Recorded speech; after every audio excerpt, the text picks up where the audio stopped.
ഉരുൾപൊട്ടൽ ദുരന്ത ഭൂമിയിൽ പ്രിയതമയ്ക്ക് കരുതലിന്റെ കുട നിവർത്തിയ ജെൻസണും ഒടുവിൽ നിത്യതയിലേക്ക് മടങ്ങി. വാഹനാപകടത്തിൽ മരിച്ച ജെൻസണ് നാട് കണ്ണീരോടെ വിട നൽകി. അമ്പലവയൽ ആണ്ടൂർ നിത്യസഹായമാതാ പള്ളി സെമിത്തേരിയിലാണ് ജെൻസണ് അന്ത്യനിദ്ര.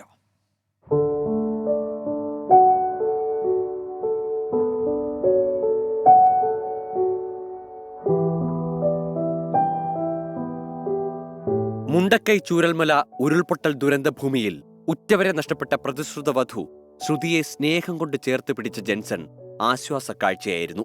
ഇന്ന് ചങ്കു തുളയ്ക്കുന്ന നോവായി അമ്പലവയലിലെ വീട്ടുമുറ്റത്ത്.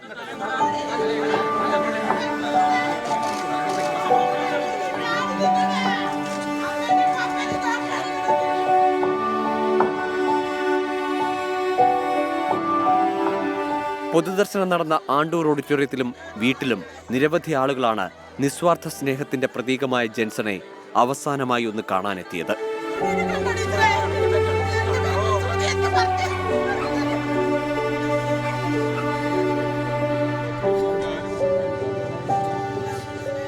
ജില്ലാ കളക്ടർ മേഘശ്രീ, MLA മാർ, പഞ്ചായത്ത് പ്രതിനിധികൾ എന്നിവർ ജെൻസന്റെ വീട്ടിലെത്തി അന്തിമോപചാരമർപ്പിച്ചു.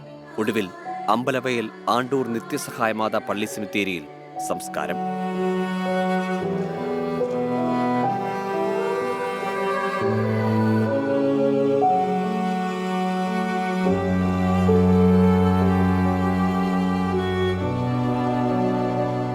ഓമ്നി വാനും സ്വകാര്യ ബസും കൂട്ടിയിടിച്ചുണ്ടായ അപകടത്തിൽ ഗുരുതരമായി പരിക്കേറ്റ ജെൻസൺ ചികിത്സയിലിരിക്കെ ഇന്നലെ രാത്രിയാണ് മരിച്ചത്.